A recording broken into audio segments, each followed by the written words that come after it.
कौवा और कोयल। सालों पहले चांद नगर के पास एक जंगल था। वहाँ एक बड़ा सा बरगद का पेड़ था जिस पर एक कौवा और एक कोयल दोनों अपने अपने घोंसले में रहते थे। एक रात उस जंगल में तेज आंधी चलने लगी। देखते ही देखते बारिश शुरू हो गई। कुछ ही देर में जंगल का जो भी था सब बर्बाद हो गया। अगले दिन कौवे और कोयल को अपनी भूख मिटाने के लिए कुछ भी नहीं मिला।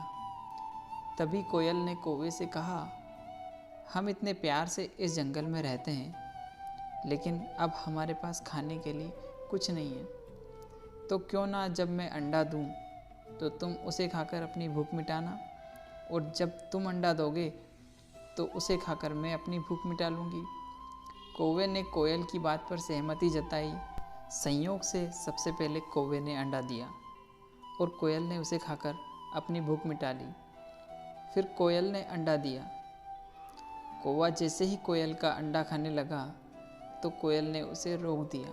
कोयल ने कहा, तुम्हारी चोंच साफ नहीं है, तुम इसे धोकर आओ फिर अंडा खाना। भागकर कौवा नदी के किनारे गया। उसने नदी से कहा, तुम मुझे पानी दो, मैं अपनी चोंच धोकर कोयल का अंडा खाऊंगा। नदी बोली, ठीक है, पानी के लिए तुम एक बर्तन लेकर आओ। अब कौवा जल्दी से कुम्हार के पास पहुंचा। उसने कुम्हार से कहा, मुझे घड़ा दे दो, उसमें मैं पानी भरकर अपनी चोंच धोऊंगा और फिर कोयल का अंडा खाऊंगा। कुम्हार ने कहा, तुम मुझे मिट्टी लाकर दो, मैं तुम्हें बर्तन बनाकर दे देता हूँ। ये सुनते ही कौवा धरती माँ से मिट्टी मांगने लगा। वो बोला, माँ मुझे मिट्टी दे दो, उससे मैं बर्तन बनवाऊँगा और उस बर्तन में पानी भरकर अपनी चोंच साफ करूँगा, फिर अपनी भूख मिटाने के लिए कोयल का अंडा खाऊँगा।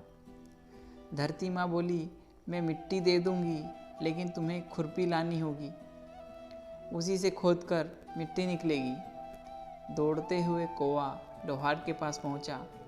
उसने लोहार से कहा, मुझे खुरपी दे दो, उससे मैं मिट्टी निकाल कर कुम्हार को दूंगा और बर्तन लूँगा, फिर बर्तन में पानी भरूँगा और उस पानी से अपनी चोंच धोकर कोयल का अंडा खाऊँगा। लोहार ने गर्म गर्म खुरपी कौवे को दे दी। जैसे ही कौवे ने उसे पकड़ा, उसकी चोंच जल गई और कौवा तड़पते हुए मर गया। इस तरह चतुराई से कोयल ने अपने अंडे कौवे से बचा लिए। कहानी से सीख। कौवे और कोयल की कहानी ये सीख देती है कि दूसरों पर आंख बंद करके भरोसा नहीं करना चाहिए, इससे नुकसान खुद का ही होता है।